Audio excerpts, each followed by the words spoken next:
It's a chilly Tuesday evening. The sky is pitch black, yet light shines through my unblocked window. On YouTube, I uploaded a video I've been working on for weeks. A call out vid, talking about someone on Instagram who was weird enough to build a niche following online, and creepy enough to have people investigate and question his motives off camera. I sleep. The next day, at work, I call my girlfriend and I check Instagram. A new story from Thomas, probably about a new reel. Nothing about the ordinary. Right? I am shaking. You want to talk about my past? That's fine. I like who I am, whether you fucking like it or not. Multiple counts of fraud, yeah? You cunt. They give them to me because they see a real fucking man. And if you want to talk about my dad, have a whole fucking army on standby.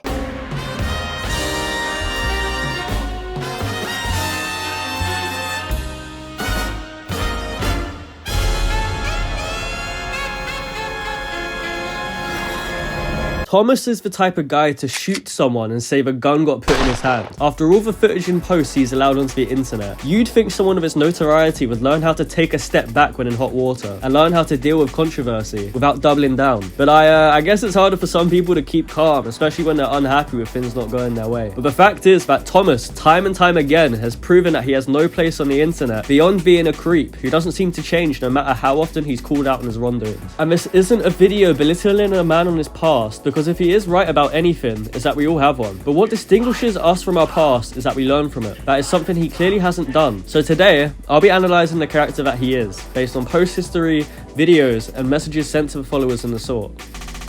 But in the club, we all fam. At the core of Thomas Britton's antics is the Trilogy nightclub in High Wycombe, which Thomas himself is very open in showing that he's a frequent goer. So frequent, in fact, that he'll post himself there weekly with a Diet Coke in hand, or recording himself in the bathroom, or just standing his phone up by the dance floor when the crowd starts to get busy. Initially, when I first watched his content, I just thought he was with some friends that decided not to reveal their faces, which, in my head, made sense. However, when I stuck around, I realised that's just not the case. Every week, this guy goes to nightclubs, alone, sober, dancing the night away till 4 in the morning. As weird as it is though, there's nothing wrong with having fun.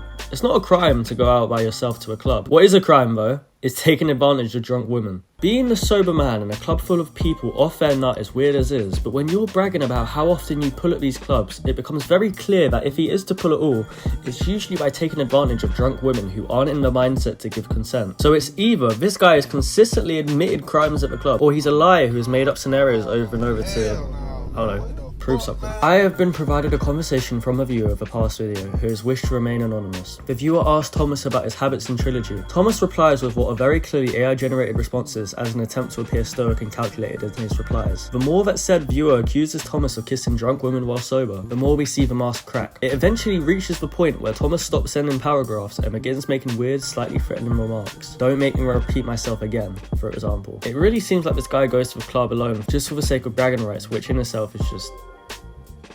man. And the fact he refuses to see through his delusion and realise what he is doing is very dodgy and all that weird, it's just testament to his deviancy. Deviancy that has been demonstrated multiple times before on his account. Let me smash.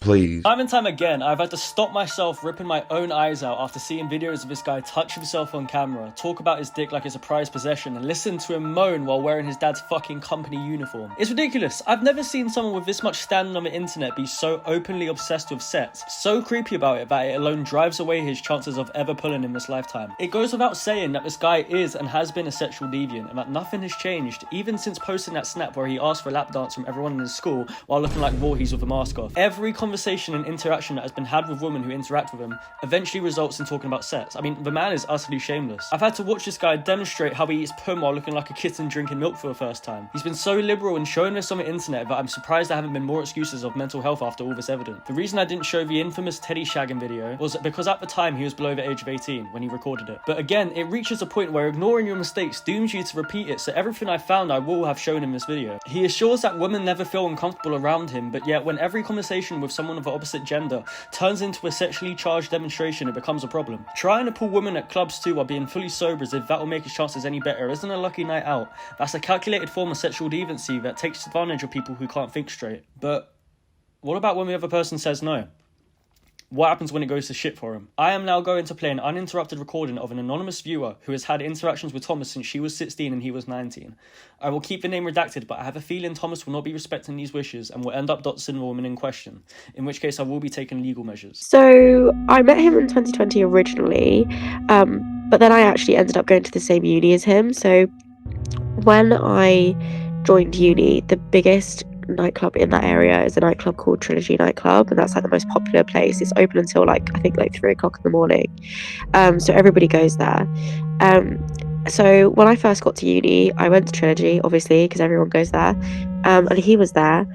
And I was like, oh, you know, hi, I haven't seen you in so long. Like, how are you? How have you been? And he was like, oh, I've been okay, you know, whatever. I was like, who are you here with? Because nobody really goes to a club by themselves. And also, you can't really get into a club if you're by yourself unless you're a girl. So I was like, you know, why are you know, what's going on?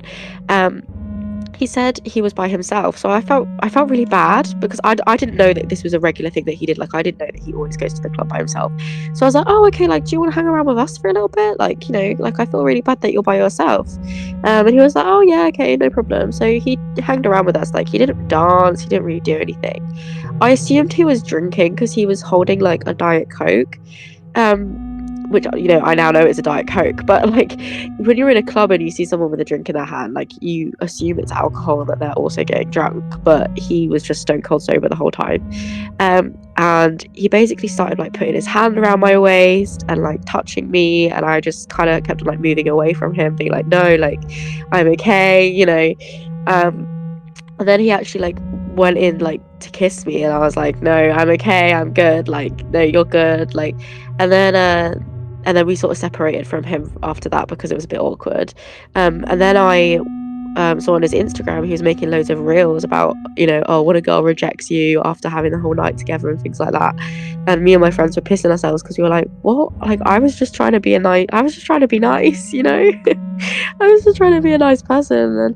And so yeah, that was a bit weird. And then obviously when he knew me when I was a minor, and he was asking me like to come to his uni and calling me pretty and things like that. So yeah, very strange. I haven't got a script for this bit because I think Thomas Charles Britton is an absolute cretin and an awful, degenerate, vile person who needs to be exposed for his wrongdoings on the internet.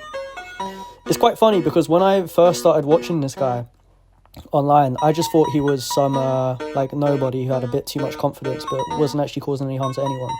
But the more that I, you know, delved in, like I said, I found out that this guy actually has a dangerous past and that he's a dangerous individual who should not be treated with sympathy and regrets and condolences. While I do in some way have sympathy for the conditions that he has, like trips and Asperger's and autism and Asperger's I deal with myself, that does not excuse how much of a predator this guy is. Anyways, I have an Instagram now. Instagram will be linked here. And yeah, some of the music in this video was made by me. I'll be uploading it in separate videos on this channel, but if you don't want to watch it, I don't give a fuck. Glad you enjoyed, and be around for all the other videos I make because this is not going to be the only subject I talk about.